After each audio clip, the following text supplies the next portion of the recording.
Good morning friends. मेरा नाम कौशल कुमार मिश्रा है और मैं ग्रामीण कार्य विभाग में सहायक प्रशाखा पदाधिकारी के पद पर कार्यरत हूँ।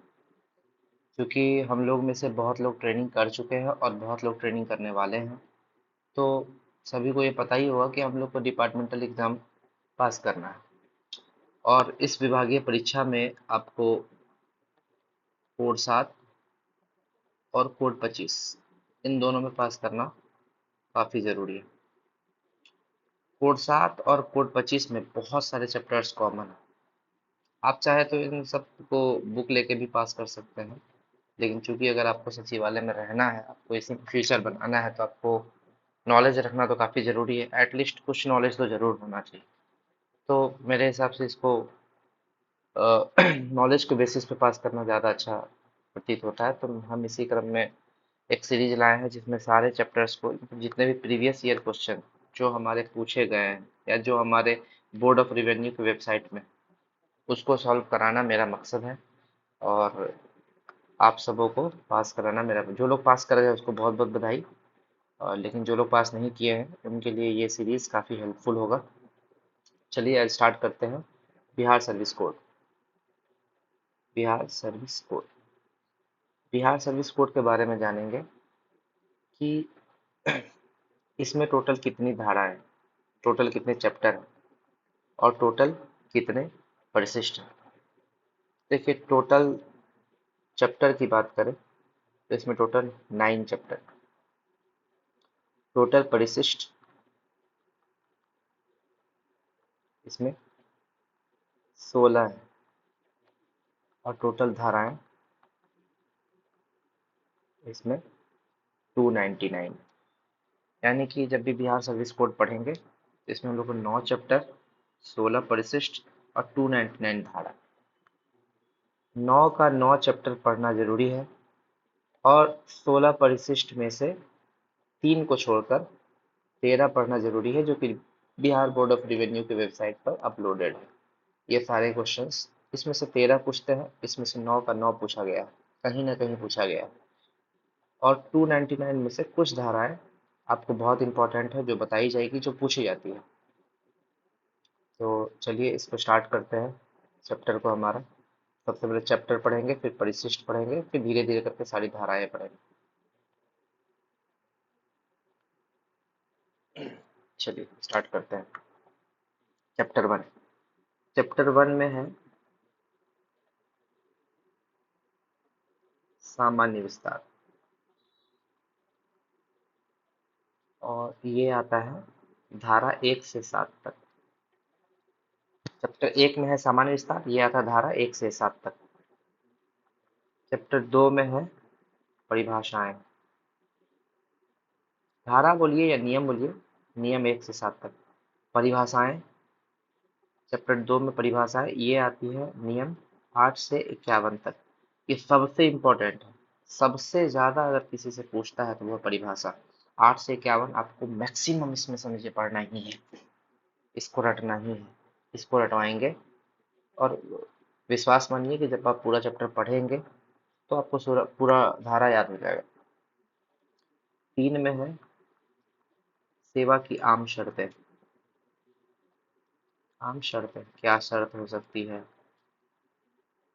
सेवा के लिए, इसी में आ जाएगा रिटायरमेंट वगैरह सब। रिटायरमेंट 3 प्रकार की होती है, VRS, आपका आयु वर्धक की सेवानिवृत्ति, और इसमें आपको ऐच्छिक सेवानिवृत्ति, ये तो VRS ही हो गया, और अनिवार्य सेवानिवृत्ति CRS।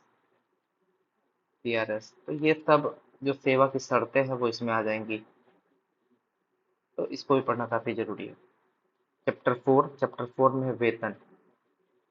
4 में है वेतन, ये है 77 से 103 तक, नियम 77 से 103 तक। चैप्टर 5 में है वेतन में योग। वेतन में योग का अर्थ क्या हुआ, जैसे कि आपका टीए हो गया, आपको वेतन के अलावा जो भी एक्स्ट्रा मिलेगा, उपलब्धि वगैरह, वो वेतन में योग में हो जाएगा। और ये हो जाएगा आपको धारा नियम 104 से 148 तक। 6 में छुट्टी, 6 में छुट्टी ऐसे याद रखिए, 6 में छुट्टी 149 से 251 तक। 7 में है पद ग्रहण काल। आप कहीं दूसरी जगह पोस्टिंग होता है आपका, या फिर आपका ट्रांसफर होता है, या फिर आप पहली बार भी ज्वाइन करते हैं तो भी आपको पद ग्रहण काल मिल सकता है। नियम 252 से 266। चैप्टर 8 में है बाह्य सेवा। बाह्य सेवा जब भी बोलेंगे आपको बी पार्ट से याद रख लेना है। 267 से 286। और 9 में है सेवा अभिलेख, यानी कि हम लोग का सर्विस बुक, सर्विस रजिस्टर। ये 287 से 299। ये टोटल 9 के 9 चैप्टर आपको याद होने चाहिए। अब आते हैं परिशिष्ट में। परिशिष्ट एक। परिशिष्ट एक आपको है प्रत्यायोजित शक्ति का वर्णन। प्रत्यायोजित शक्ति का वर्णन। चैप्टर 2 में है राजपत्रित पदाधिकारी की सूची, मतलब जो लोग राजपत्रित हैं सिर्फ उसकी सूची। 3 में क्या है? 3 में विभागाध्यक्ष की सूची। विभागाध्यक्ष की सूची। 4 आपका बोर्ड ऑफ रिवेन्यू में नहीं पूछा है, 4 नहीं पढ़ेंगे। 5 में है स्टेनो। ऐसे सोचिए कि स्टेनो में 5 लेटर है, तो ये 5 परिशिष्ट 5 में। स्टेनो को हिंदी में क्या बोलेंगे? अनुसचिवीय सरकारी सेवकों की सूची। इसी में आ जाते हैं जो स्टेनो है, उन्हीं के हेड होते हैं, सीनियर होते हैं आप्त सचिव। सुना होगा नाम आपने, आप्त सचिव। तो हम आगे बढ़ते हैं परिशिष्ट 6।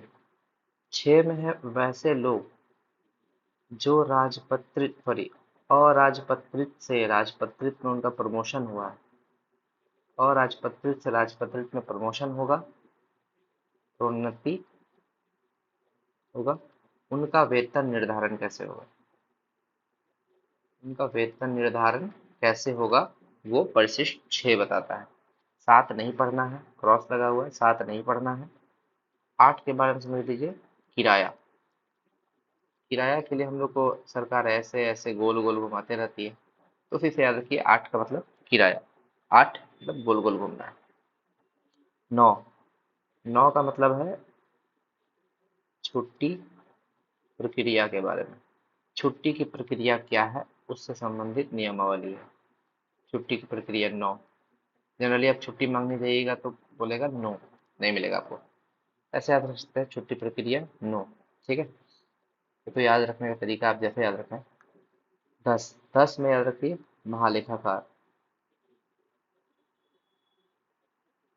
महालेखाकार से संबंधित है। 11। 11 क्या है? भारत से बाहर छुट्टी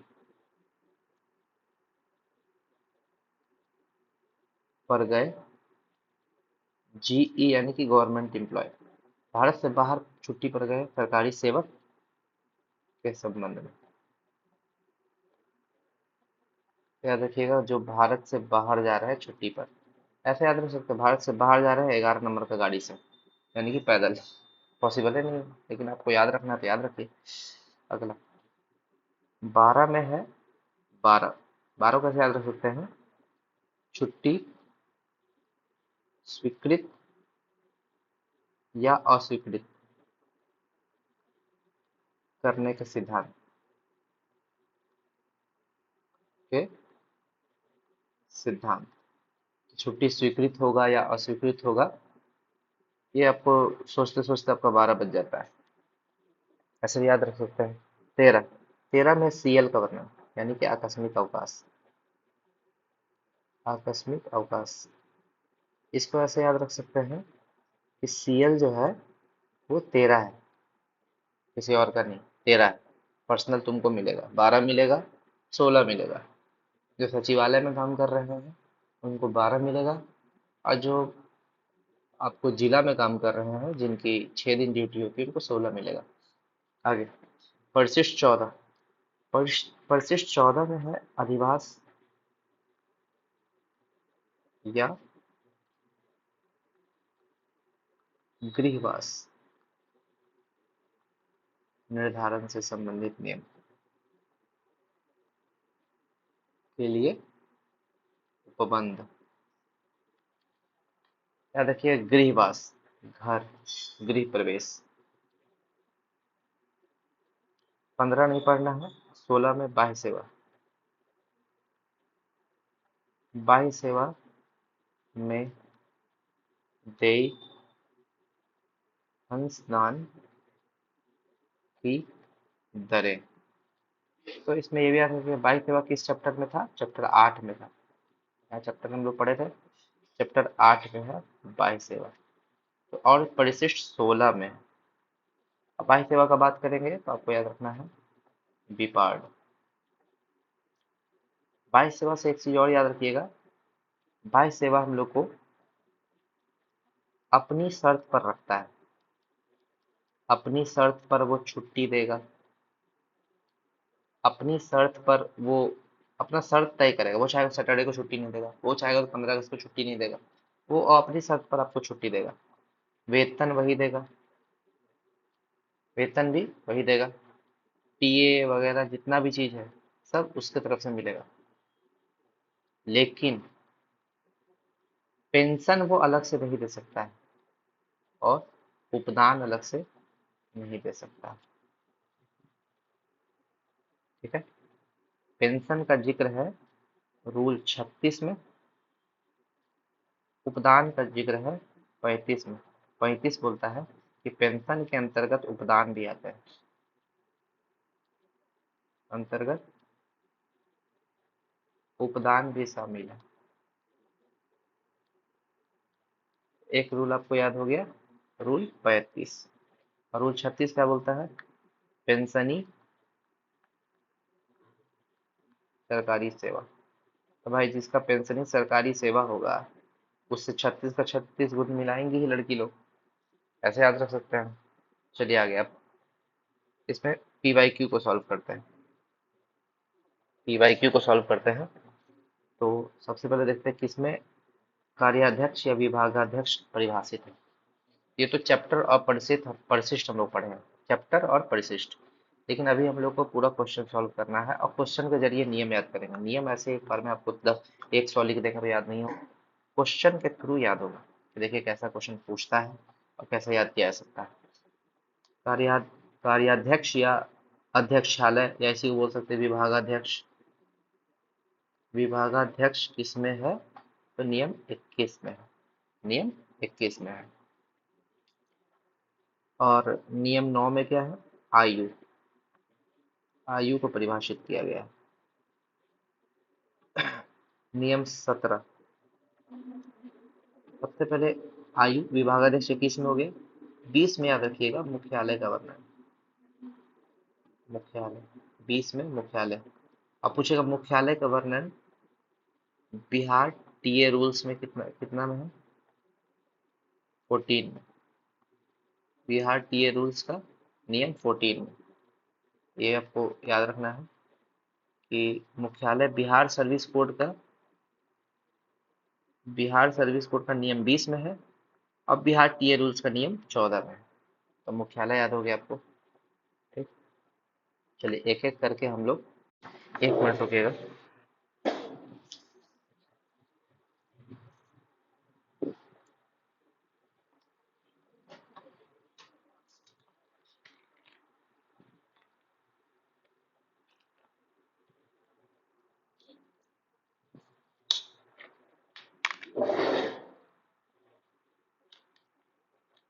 अब आते हैं नियम 15। 15 में फीस का वर्णन है। 17। 17 में बाह्य सेवा। 17 में बाह्य सेवा। बाह्य सेवा का मतलब हम बोले थे विपार्ट से याद रखना है। और बाह्य सेवा चैप्टर 9 में था और परिशिष्ट 16 में था। तो याद करते जाएंगे इसको, जैसे जैसे क्वेश्चन आएगा वैसे वैसे याद करते जाएंगे। अभी जितना क्वेश्चन आया है उसको याद कर लीजिए। आगे बढ़ते हैं। इसमें बदली परिभाषित है, बदली। बदली यानी कि ट्रांसफर। सॉरी, बदली यानी कि ट्रांसफर। ये नियम 51 में है। बदली की परिभाषा नियम 51 में है। अब आते हैं 32। 32 का अर्थ है, 32 में क्या है? स्थानापन्न रूप से काम करना, रूप से काम करना। और 29 में क्या है? 29 में स्थानीय निधि। 29 जहां भी आएगा, 29 के साथ 19 को एक साथ पढ़ना है। 19 में आता है आम राजस्व, या इसी को बोल देंगे सामान्य राजस्व। तो देखिए, राजस्व, निधि, है ना, मिलता जुलता चीज है। तो नियम 19 और 29 को एक साथ पढ़ेंगे, बदली। चलिए 51 आया है तो 52 भी बता देते हैं। 52 रूल बोलता है कि मेडिकल सर्टिफिकेट के बारे में, मेडिकल सर्टिफिकेट के बारे में। तो जिसमें भी हम लोग को 3 मंथ से ज़्यादा नौकरी करना है, 3 मंथ से ज़्यादा टाइम के लिए ज्वाइन करेंगे, वहाँ पर हम लोग को मेडिकल सर्टिफिकेट मांगेगा। जैसे मान लीजिए कोई अस्थायी पद पर नियुक्त हुआ है, 2 ही महीना के लिए नियुक्त हुआ है, तो उसको मेडिकल सर्टिफिकेट का जरूरत नहीं है।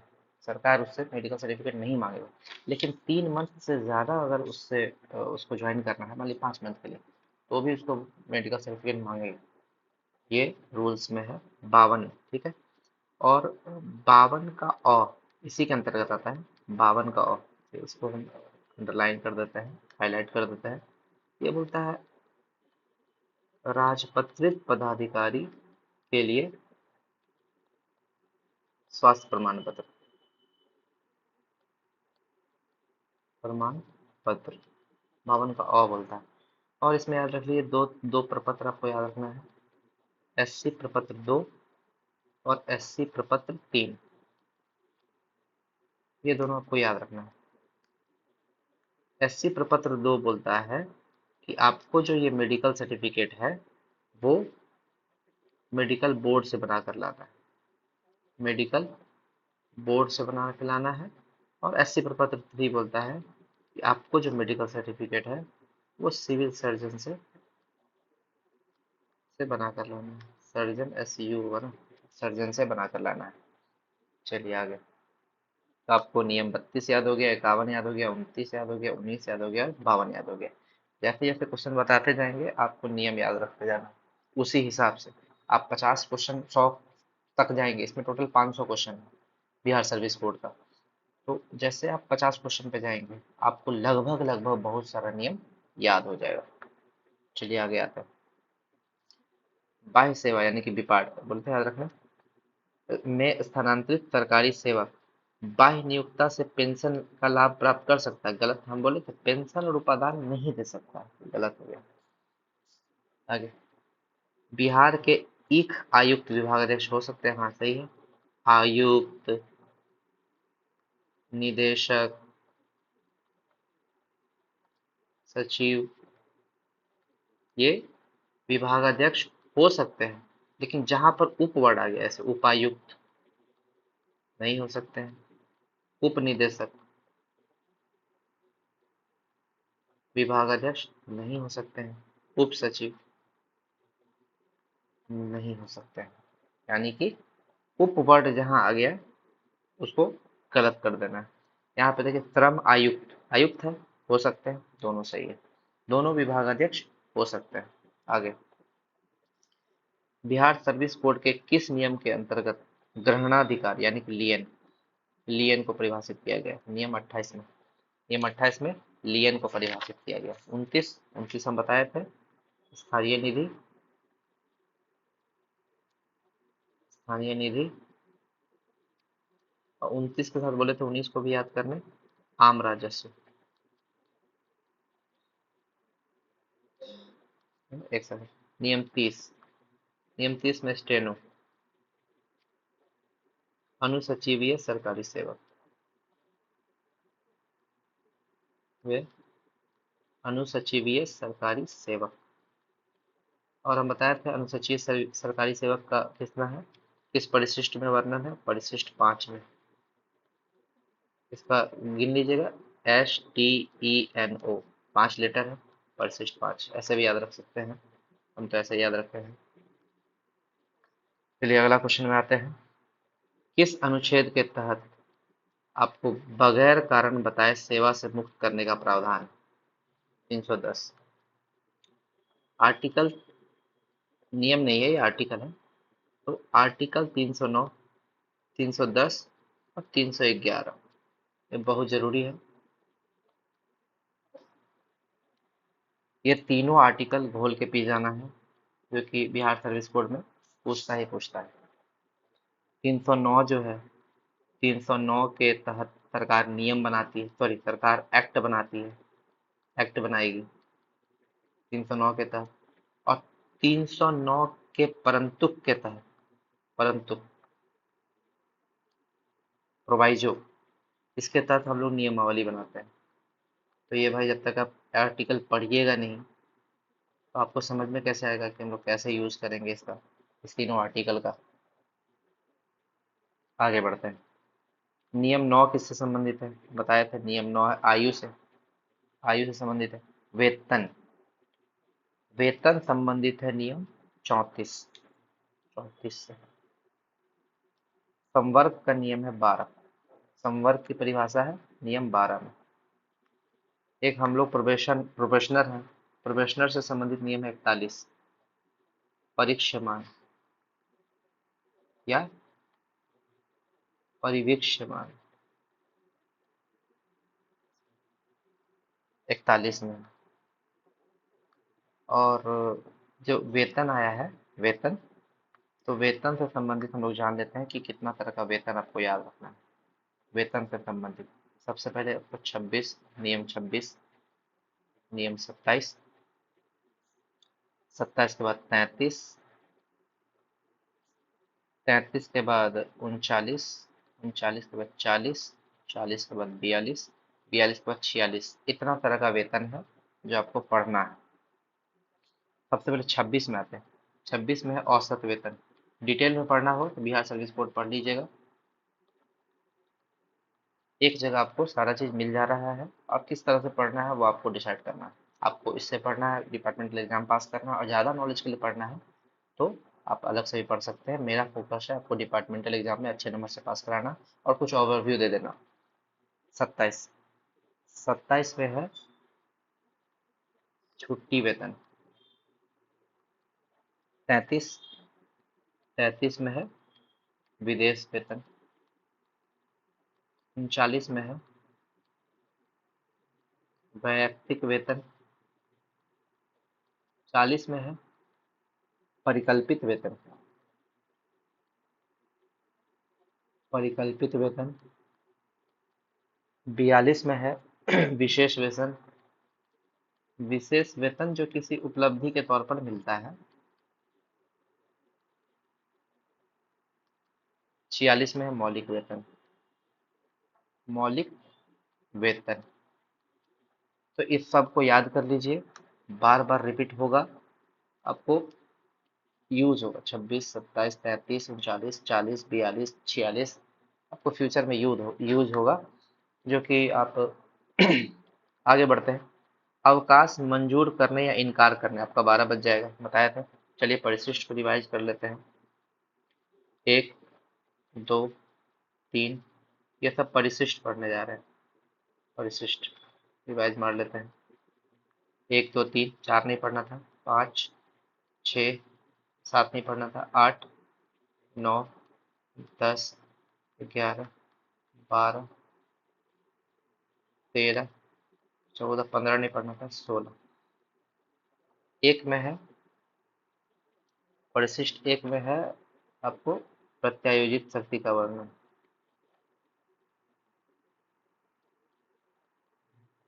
शक्ति का वर्णन दो में है राजपत्रित पदाधिकारी की सूची। तीन में है विभागाध्यक्ष की सूची। पांच में बताए थे स्टेनो। छह में बताए थे और राजपत्रित से राजपत्रित जो जिसका प्रमोशन होगा उसका वेतन निर्धारण। आठ में किराया गोल गोल घुमाता है बताए थे। नौ में है छुट्टी प्रक्रिया। 10 में है महालेखाकार। 11 में है भारत से बाहर छुट्टी पर गए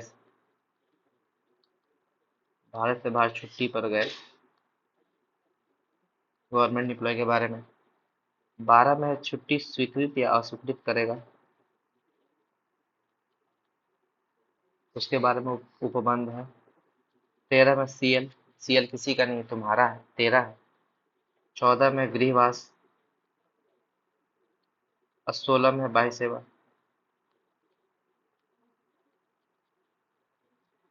तो ये आपको याद कर लेना है पूरा टोटल, एक से लेके इतना तक, तीन को छोड़ के, 4, 7 और 15। आगे बढ़ते हैं। आप उसको भी याद कर सकते हैं। बीपीए सॉरी, बिपार्ड जो है इसको कभी नहीं पूछा है। आगे नियम 104। नियम 104 है क्षतिपूरक भत्ता के बारे में। इससे संबंधित एक नियम और है नियम 13। क्षतिपूरक भत्ता का नियम 104 भी है, नियम 13 भी है। अब देखिएगा आगे। क्षतिपूरक भत्ता का नियम 13 देखिए आगे है, नियम 104 भी है।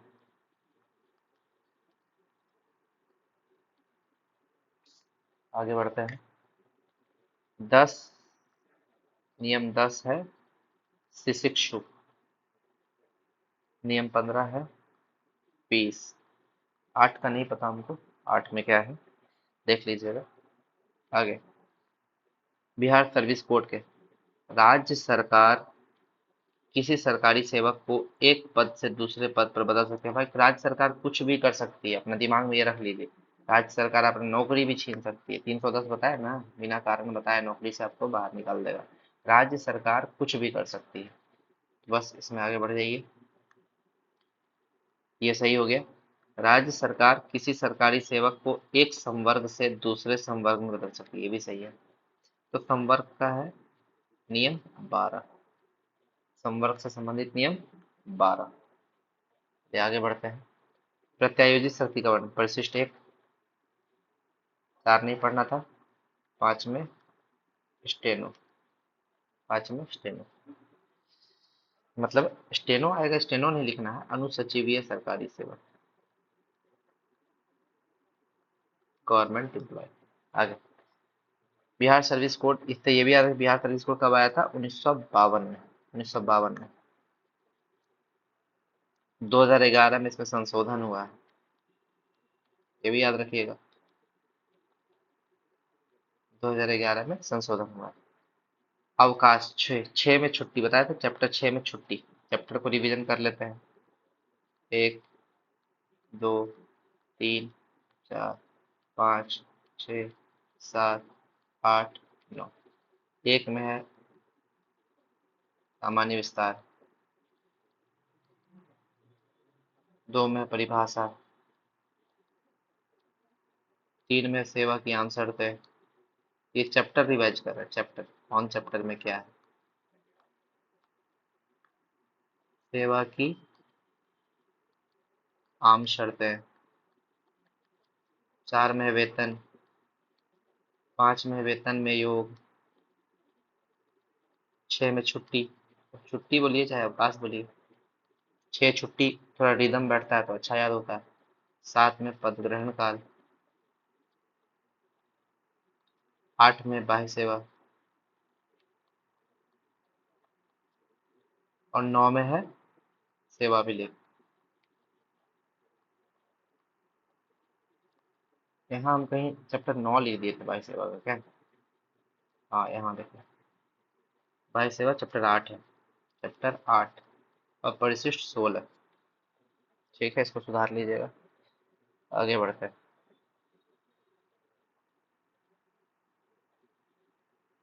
बिहार सर्विस सेवा पुष्ट किस नियम के तहत सेवा पुष्ट को संधारित किया गया है? सेवा पुष्ट से संबंधित 3 नियम याद रखिएगा। 288, 293, 299।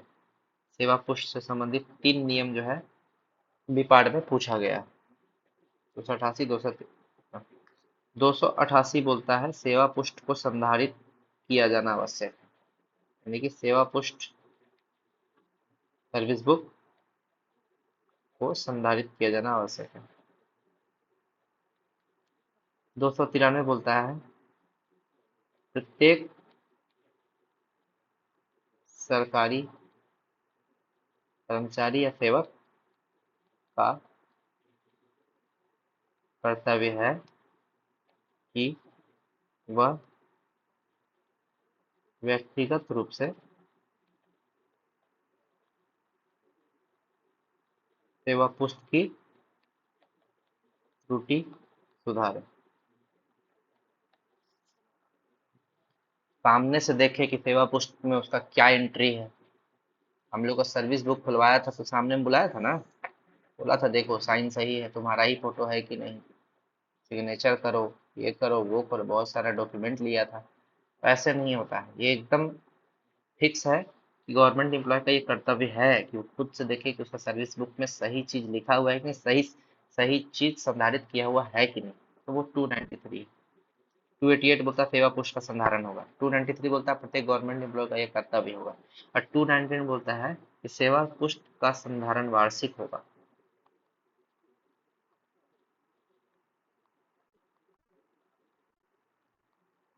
वार्षिक होगा, प्रत्येक वर्ष होगा। मान लीजिए कुछ गड़बड़ है, किसी का एज में गड़बड़ है, तो क्या एज सुधार सकते हैं? हाँ सुधार सकते हैं, एज में सुधार कर सकते हैं, कर सकते हैं। लेकिन एक बार, बार बार नहीं। अच्छा आज बोलिएगा मेरा एज 1990 में है, कल बोलिएगा 1995 में, फिर बोलिएगा नहीं नहीं 96 में, ऐसा थोड़ी होगा।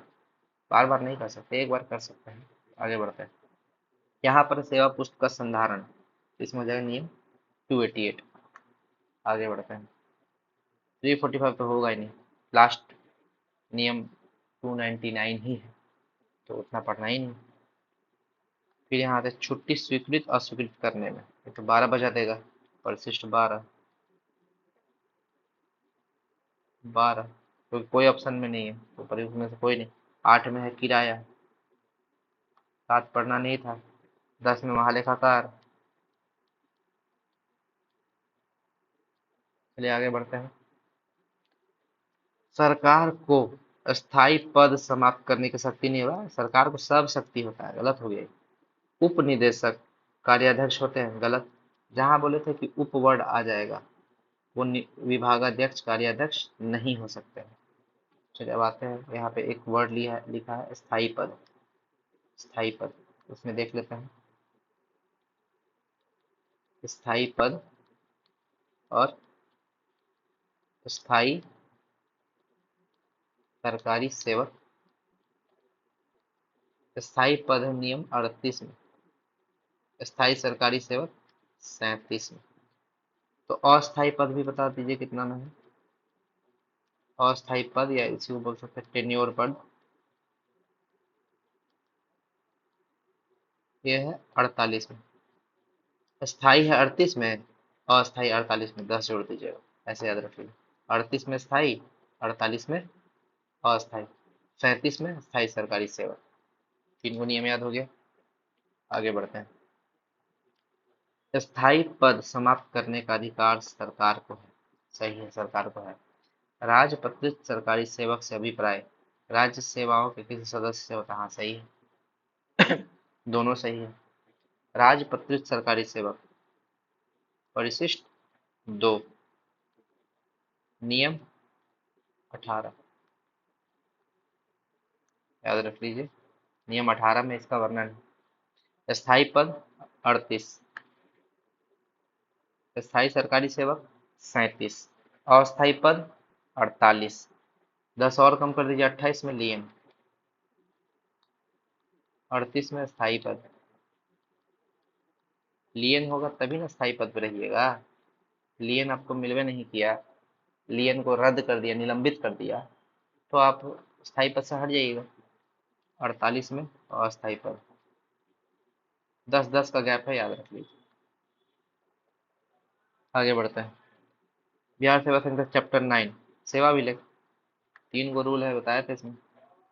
288, 293 और 299। यही 3 रूल हम लोग को मेनली पढ़ना है, जो विपार्ड पूछा है। आगे बढ़ते हैं। यदि एक पद से दूसरे पद के लिए चलने पर मार्ग में कोई सरकारी सेवक नए पद पर नियुक्त किया जाए तो उसका पद ग्रहण काल जिस दिन उसे नियुक्ति का आदेश मिले उसके अनुवर्ती दिन से। सही बात है। आज नियुक्ति का आदेश मिला है तो उसके अगले दिन से तो चालू होगा, आज को क्यों काउंट करेगा? ये एकदम सही है।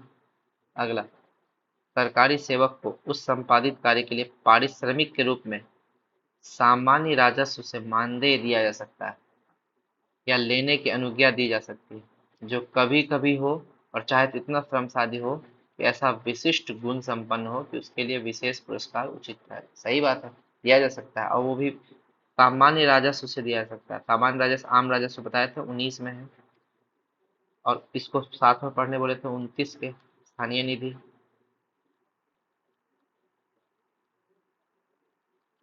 मानदेय, मानदेय 23 में है, नियम 23 में। और कालमान, कालमान वेतन ये 50 में है। 3 रूल फिर से याद हो गया। 19 में है आम राजस्व या सामान्य राजस्व, 29 में है स्थानीय निधि, 23 में है मानदेय, अब 50 में है कालमान वेतन। रट लेना है। आगे बढ़ते हैं। स्थायी पद, स्थायी पद से विपरीत है जिसमें वेतन दर नियत हो। एकदम सही बात है, वेतन दर नियत अस्थायी में भी होता है। वेतन दर नियत ये अस्थायी में भी होता है, लेकिन जो बिना काल सीमा के हो। अस्थायी में काल सीमा होता है, वह इतना ही साल के लिए तुम्हारा है, टेन्योर है। स्थायी पद 38, अस्थायी पद 48। आगे बढ़ते हैं। बिहार सेवा संहिता के तहत सरकारी सेवक द्वारा प्रत्येक माह प्राप्त की गई राशि वेतन कहलाती है। 34 में है, बताए थे बहुत तरह का वेतन।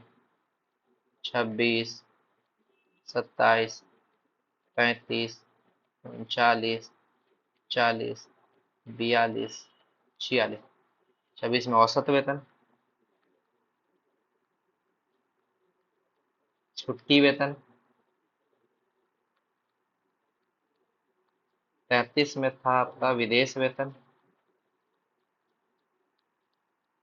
39 में वैयक्तिक वेतन। 40 में है परिकल्पित वेतन।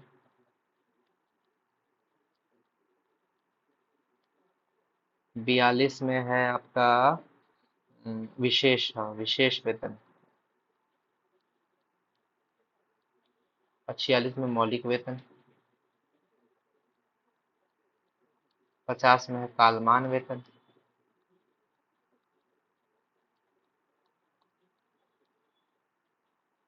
रट लेना है।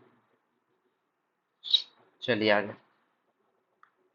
बिहार सर्विस कोड 1952 के सही नियम की, नियम 21 तो विभागाध्यक्ष बोलता है, गलत हो गया है। 21 बोलता है विभागाध्यक्ष, और हेडक्वार्टर जो है मुख्यालय 20 में है, हेडक्वार्टर। 37 स्थायी सरकारी सेवक बताए थे। 37 में स्थायी सरकारी सेवक। 38 में स्थायी पद। चलिए आगे। तो सही नियम था, तो एक ही सही नियम है ये। आगे, बिहार सेवा संहिता सरकारी सेवा के यात्रा भत्ता से संबंधित है ना, खाली यात्रा भत्ता से संबंधित थोड़ी है। लेकिन यात्रा भत्ता का वर्णन है नियम 109 में। बिहार सर्विस कोड का नियम 109 में टीए का वर्णन है कि टीए मिलेगा।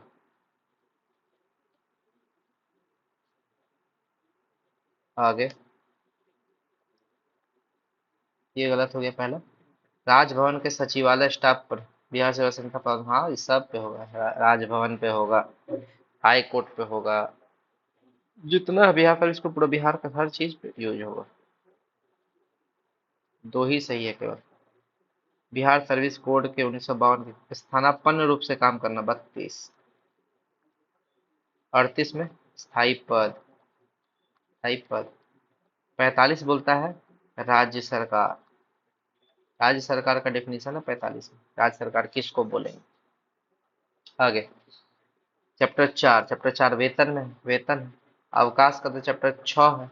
सामान्य उद्देश्य का चैप्टर 1।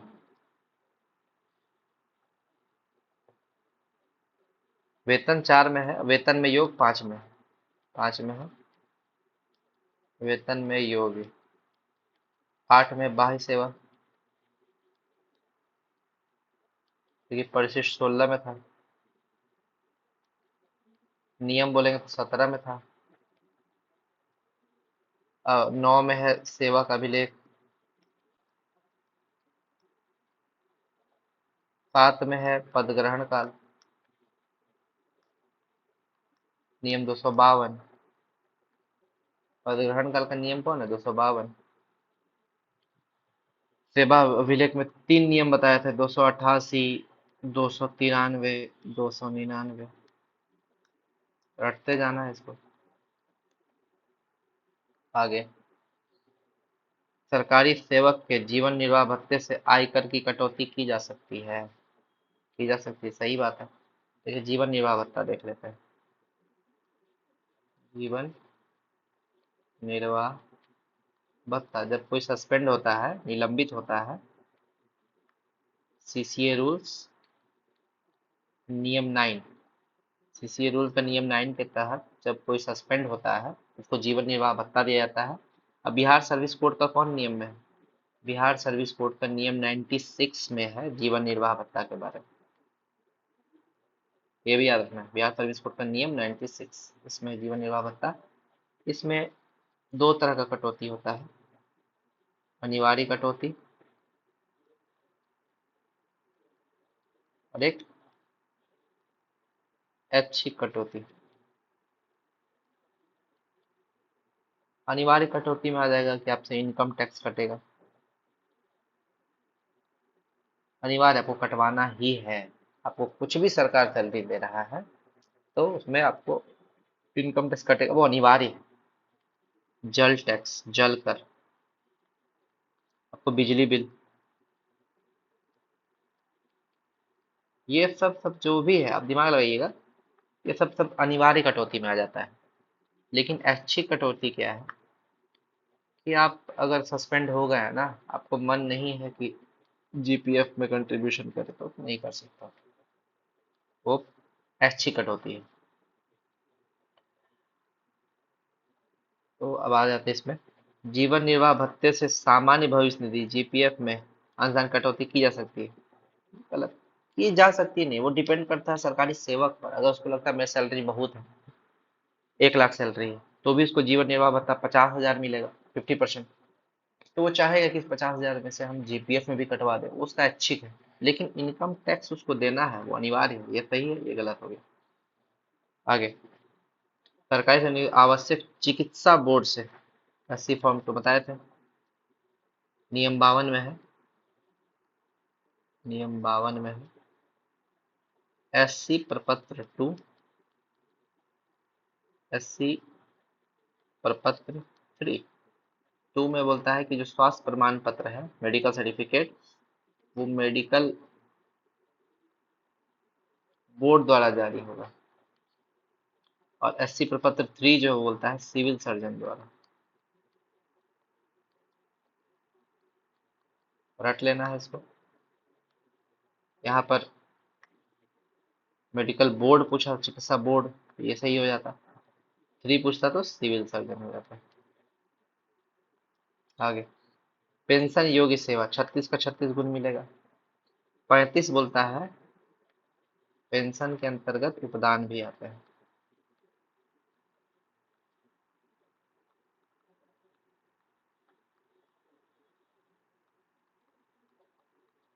एक 34 में तो बताए थे वेतन आता, वेतन। आगे बढ़ते हैं, पेंशन के अंतर्गत उपदान भी है, वही क्वेश्चन आ गया, नियम 35। आगे, स्थायी सरकारी कर्मी को बिहार सेवा संहिता के स्थायी सरकारी सेवक 37 में, 38 में स्थायी पद, 39 में वैयक्तिक वेतन,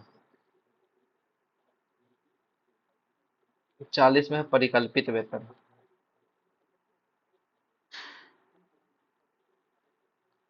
42 में है विशेष वेतन, 46 में है मौलिक वेतन, 50 में है कालमान वेतन।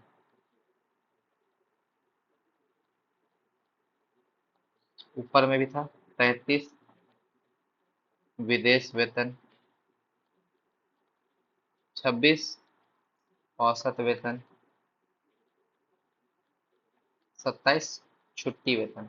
जो हम लोग सैटरडे संडे को जाते हैं छुट्टी पे, उसमें फिर भी उसका भी सैलरी देता है सरकार, तो छुट्टी वेतन हो गया।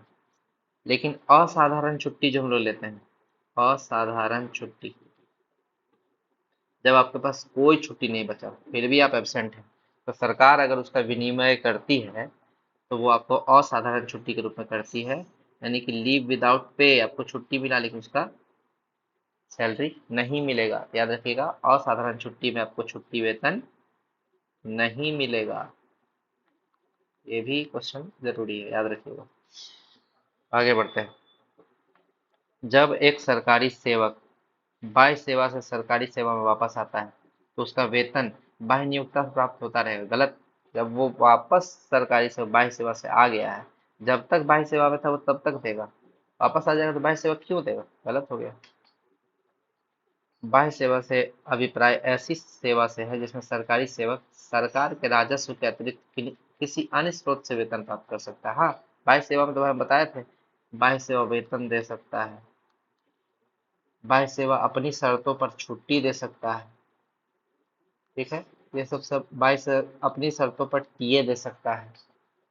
लेकिन बाह्य सरकार क्या क्या नहीं देगा, पेंशन वो अपने अलग से नहीं दे सकता है, उपदान नहीं दे सकता अलग से, ठीक है। तो ये क्वेश्चन सही है।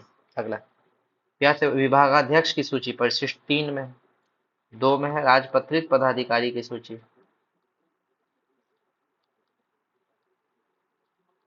4 नहीं पढ़ना था, एक था प्रत्यायोजित शक्ति का वर्णन, 2 में पढ़ लिए, 3 पढ़ लिए, 4 पढ़ लिए, 5 में स्टेनो, 6 में वैसा जो अराजपत्रित से राजपत्रित बना उसका वेतन निर्धारण कैसे होगा, 7 नहीं पढ़ना था, 8 में किराया, 9 में छुट्टी प्रक्रिया नियमावली, 10 में महालेखाकार, 11 में 11 नंबर गाड़ी से कहाँ जाएंगे, विदेश, भारत से बाहर छुट्टी पे जाए गए हुए सरकारी सेवक के बारे में। 12 बज जाएगा कब, 12 बज जाएगा जब छुट्टी स्वीकृत या अस्वीकृत करने का बात सोचिएगा तो, स्वीकृत या अस्वीकृत। 13 तुम्हारा क्या है, सीएल है, सीएल सिर्फ तुम्हारा और किसी का नहीं। 14 में है गृहवास, 15 नहीं पढ़ना है, 16 में है भाई सेवा। ये जैसे हमको रटा गया वैसे आप लोग भी रट लीजिए, फायदा देगा एग्जाम में। आगे बढ़ते हैं, बिहार सेवा संहिता नियम 52, बिहार सेवा संहिता 1952 के किस नियम में कार्यालय प्रधान, 21 में है, 20 में हेडक्वार्टर है,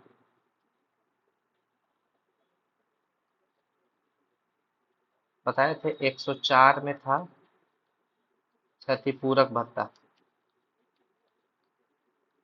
और ये नियम 13 में भी था।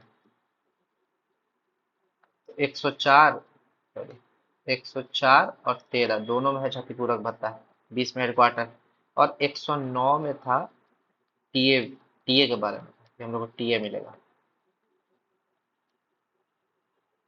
आगे बढ़ते हैं, सरकार पद ग्रहण काल की कटौती अस्वीकृत करने के लिए सक्षम है। सही बात, सरकार कुछ भी कर सकता है भाई। आगे, कौन विभागाध्यक्ष नहीं है? देखते हैं, उपवर्ड आ गया। आयुक्त है। उपायुक्त रहता तो नहीं होता विभागाध्यक्ष, जिसमें उपवर्ड आ जाएगा। उप, जैसे उप सचिव, जैसे उपायुक्त, जैसे उप निदेशक, ये विभागाध्यक्ष नहीं हो सकता है। आगे बढ़ते हैं। बाह्य सेवा में बदली पड़ जाने, सरकारी सेवक में परिवर्तित होने, दोनों समय सरकारी सेवक का यात्रा भत्ता बाह्य नियोजक देगा। बोले तो टीए वगैरह सब देगा, खाली पेंशन नहीं देगा। सही है। असाधारण छुट्टी सरकारी सेवक को विशेष स्थिति में जो है, सही बात है। जब आपके पास कोई छुट्टी नहीं बचा है, अगर असाधारण छुट्टी लीव विदाउट पे होता है, यानी कि आपको सैलरी नहीं मिलेगा छुट्टी का, छुट्टी वेतन नहीं मिलेगा। छुट्टी वेतन नियम 27 में है। चलिए, दोनों सही है।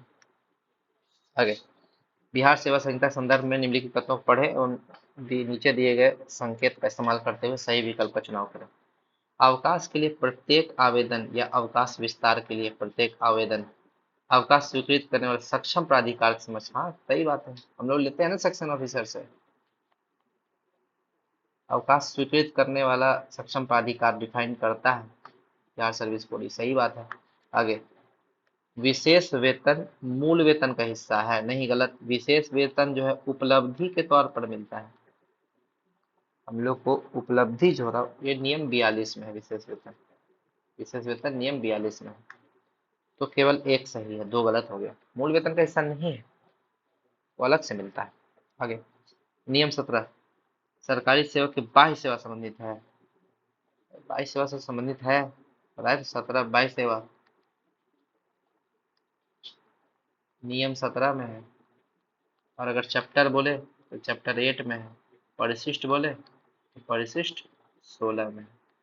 बाह्य सेवा को याद रख लेना। ठीक। आगे, जिला न्यायाधीश क्या वेकेशन विभाग में शामिल नहीं होता है? गलत, होता है। वेकेशन विभाग में 3 गो है, देखिए, याद रखिए। वेकेशन विभाग, जो बोर्ड ऑफ रिवेन्यू जो सवाल पूछा है, उसमें वेकेशन विभाग में 3 गो दिया है। एगो स्कूल दिया है, एगो कॉलेज दिया है, एगो जिला न्यायाधीश का कार्यालय, डीएम का कार्यालय। तो स्कूल, कॉलेज, जिला न्यायाधीश का, यही 3 गो दिया है, रट लीजिए। कहीं पे स्कूल आएगा तो सही मार देना है। यहाँ पर जिला न्यायाधीश शामिल नहीं होता तो गलत हो गया, केवल एक सही है। 3 गो वेकेशन विभाग इसमें दिया है। बिहार सर्विस कोड के किस नियम के अंतर्गत विश्रामावकाशी विभाग को परिभाषित किया? नियम 64, 64 परिभाषित करता है विश्रामावकाशी विभाग को। आगे बढ़ते हैं। शिशु देखभाल अवकाश, शिशु देखभाल अवकाश यानी कि चाइल्ड केयर लीव देख लेते हैं पहले। सबसे पहले है आपको मातृत्व अवकाश। अवकाश ये नियम 220 में है। ये 180 दिन मिलता है, ये याद रखिएगा। 3 क्वेश्चन बन गया। मातृत्व अवकाश 220 में है, नियम 220 में है। 180 दिन मिलता है और 2 बच्चों तक ही मिलता है। 2 बच्चों तक मिलेगा, जिसमें छोटा बच्चा का आयु 18 वर्ष हो तब तक मिलता है।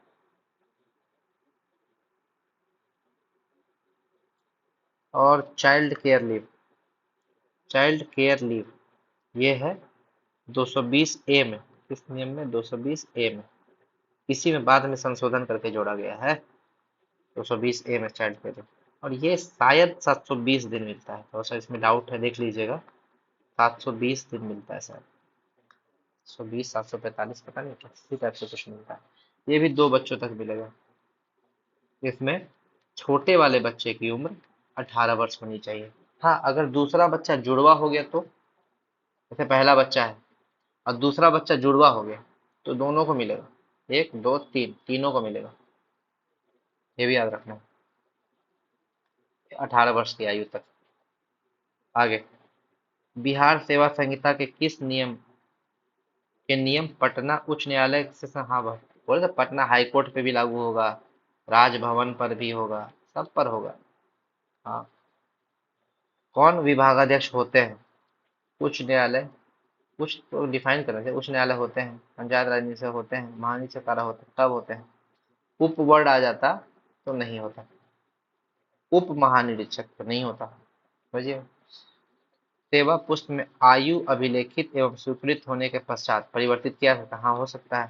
सेवा पुस्त का संधारण वार्षिक होता है, 299 बोलिए रहा है, जाके सुधार लीजिए। आगे, एक स्थायी सरकारी कर्मचारी से अभिप्रेत है वह सरकारी सेवक जो किसी स्थायी पद पर लियन लियन यानी कि 28, स्थायी पद यानी स्थायी सरकारी सेवक 37, स्थायी पद 38 के लिए ग्रहणाधिकार रखता हो अथवा वे उप पद लियन रखता हो यदि उसका लियन निलंबित न कर दिया जाए। कौन है निलंबित? तो निलंबित वाला ऑप्शन। अगर लियन निलंबित कर देगा तो वो स्थायी पद पर रहा कहाँ, वो तो हट गया। आगे, बिहार सर्विस कोड का नियम 50 कालमान बताए थे। इसको कालमान तो दो, कालमान और मानदेय दोनों को याद रखना है। कालमान हो गया नियम 50 में और मानदेय हो गया नियम 23 में। दोनों को एक साथ याद रखना। आगे, असाधारण अवकाश पर गया हो सरकारी सेवक किसी प्रकार का अवकाश वेतन यानी कि छुट्टी वेतन का हकदार नहीं होता। सही बात है, नहीं मिलेगा उसको। उसको लीव विदाउट पे मिलता है। आगे, ऐसा पद जिसमें वेतन का दर नियत है जो केवल सीमित अवधि के लिए, उसे क्या कहते हैं? अस्थायी पद। 38, सॉरी, अस्थायी पद 48, स्थायी पद 38। गृहवास निर्धारित करेगी परिशिष्ट 14, 10 में महालेखाकार, 12 में छुट्टी स्वीकृत या अस्वीकृत करने संबंधी उपबंध। आगे, बिहार सेवा संहिता के अंतर्गत निम्नलिखित में से कौन सही है? ठीक है, सरकार को किसी पर समाधान, सरकार को सब अधिकार है। अधिकार नहीं है तो गलत। क्वेश्चन पूछा अधिकार नहीं है, गलत। अधिकार है। सरकारी सेवक भविष्य निधि या पारिवारिक पेंशन निधि में अंशदान की अपेक्षा की जा सकती है। हाँ, कर सकते हैं। और यही वर्ड देखिए कंफ्यूज कैसे करता है। सरकारी सेवक के जीवन निर्वाह भत्ता से, तब ये गलत हो जाता है। जीवन निर्वाह भत्ता से जीपीएफ में अंशदान वो ऐच्छिक हो जाता है। आगे, 50 तक ही रहने देते हैं आज। चलिए आगे नेक्स्ट वीडियो में बताएंगे।